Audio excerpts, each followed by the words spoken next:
Mark Lowry never set out to become the kind of man who had to explain why something beautiful had to stop. For almost 30 years, he stood at the center of gospel music's most beloved harmony group, carrying two abilities that had no business coexisting in one person. A comedian's instinct, sharp enough to dismantle a crowd in seconds, and a tenor voice capable of reaching the exact place inside a listener that words alone could never find. What audiences carried home from those concerts was a feeling they could not name but could not forget. What Mark carried home was something else entirely, and for a long time nobody thought to ask what that was. The Gaither Vocal Band was not simply a Christian music group performing weekend services and recording albums between tours. When Bill Gaither built that sound in the late 1980s, he assembled something that became the standard for gospel harmony, crossing every denominational line and settling into the private lives of believers who had nowhere else to take their grief or their fracturing faith. Mark arrived in that world already carrying something rare. His humor came without effort. His voice arrived with authority. That combination made him irreplaceable in the group's chemistry. And being irreplaceable, as he would learn over years of packed schedules and empty hotel rooms, carries a weight that no amount of applause can prepare you to hold. What fans sitting in those arenas never considered was the specific nature of the audience surrounding them. Someone 3 rows back had received a medical diagnosis they had not yet shared with their spouse. Someone near the exit had driven 2 hours because their faith had been quietly coming apart for months, and they needed one evening where it felt solid beneath them again. Mark understood that every time he stood in the wings listening to a crowd find their seats.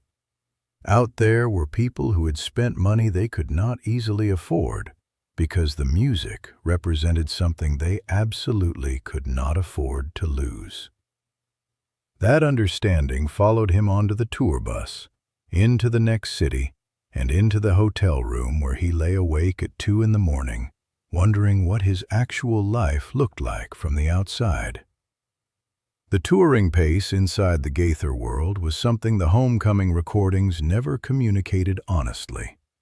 Multiple performances in a single day, overnight buses crossing state lines, meals eaten after midnight following shows that ran long. Hotel rooms where the only reliable information about your location was the notepad sitting next to the telephone. Physical exhaustion stopped registering as exhaustion and became a permanent baseline that never lifted enough to notice anymore. But the damage accumulating underneath that exhaustion was not physical, and that distinction is exactly where Mark's story separates from every other burnout account that surfaces inside Christian music and religious ministry. Missing a child's birthday once is painful in a way most parents recognize, and most children eventually forgive. Missing it year after year while standing on a platform singing about God's faithfulness in the ordinary moments of family life produces a fracture that humor alone cannot hold together across decades. Mark spoke openly about phone calls made from corridors in anonymous cities, hearing the voices of people who needed him present and available, not connected through a phone line from somewhere far away. The people who came to those concerts received something real and drove home not once thinking about what it cost the man who delivered it. That invisibility of sacrifice corrodes even genuinely meaningful work from the inside, slowly and without any single moment you can point to as the turning point. The distance between the public Mark Lowry and the private one widened in ways that disturbed him more than the schedule itself ever did.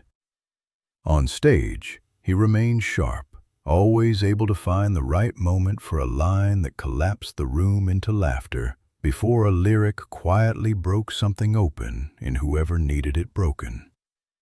Offstage, exhaustion and guilt about family moments traded for ministry began replacing his connection to the faith the music was supposed to express. There were nights he stood at the center of a stage with the crowd on their feet and felt absolutely nothing. Not anxiety, not fatigue, just an interior silence where actual feeling used to live. Songs that had once arrived in him like prayers, including "Mary, Did You Know?", a lyric he had written himself, had become something closer to muscle memory. Every note landed correctly, and nothing inside moved to meet it. That kind of vacancy does not respond to rest. A week off does not repair the specific moment when something that began as an act of worship becomes a performance obligation entered into a touring calendar. What Mark helped people understand by speaking honestly rather than softening his experience into something more comfortable is that the entire structure built around the ministry was designed for output with no architecture for input. He gave until nothing remained, and continuing past that point would have meant performing a faith he no longer felt in the exact moment he was performing it, which would have converted everything they had built together into theater with religious staging. The awareness built gradually rather than arriving in a single clear moment. His humor, which had always come without effort, began to feel manufactured, produced on demand rather than simply available, playing a version of his own personality instead of living inside it. When the thing most natural to you starts feeling like a role you have been cast in, rather than a life you are living, something at the center has broken down in a way that continued performance will not conceal indefinitely. His explanation for why the Gaither Vocal Band will never reunite carries no bitterness, and that quality is precisely what gives it weight. David Phelps has established himself as one of the finest vocalists working in any genre today. Michael English carried his own very public story of struggle and personal redemption forward into a solo career that belongs entirely to where he is now. Bill Gaither, now well into his 80s, has earned the right to step back from the pace he sustained across decades of building that entire world of Southern gospel. Asking these men to move backward into demands that would be harder now than they were then, because time changes what is sustainable, would not honor any of them or the separate journeys each one navigated to reach where they currently stand. The music itself never stopped doing its work. Somewhere right now, a church choir is running through one of those arrangements without much thought about who originally recorded it. Someone is finding the homecoming recordings for the first time and hearing exactly what they needed at exactly the right moment. Those songs exist in hospital rooms, in prison cells, in cars moving through late nights while someone quietly works out whether faith is still worth the effort of keeping. None of that requires the original members to keep performing. The recordings became independent of their creators entirely, and that independence is the actual measure of work that completed what it came to do, rather than work that simply stopped. The reunion question was never really about whether those voices could still blend the way they once did. Mark has made clear it will not happen, and the reasons have nothing to do with ego or unresolved tension between members. The real question is whether the people who loved that group can receive his honesty as what it actually is, not a rejection of their memories or their faith, but a form of respect for both.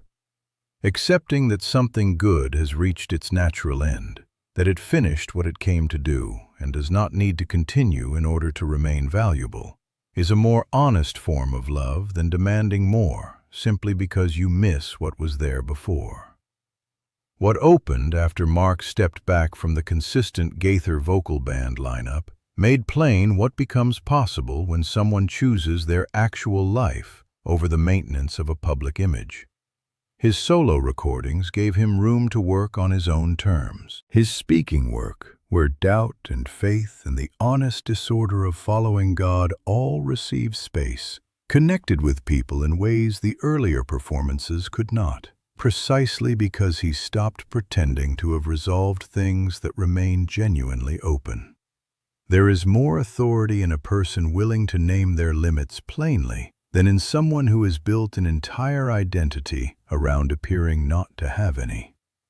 The legacy lives in the recordings already made, in the gospel music artists those recordings shaped, and in the direction the group gave to a generation of Christian music and religious devotion that followed. Those men do not owe anyone a reunion. Mark Lowry, standing now in a chapter built entirely on honesty rather than performance, has offered the clearest possible explanation of why that is not a failure. It is simply what it looks like when something ends the way it was always supposed to.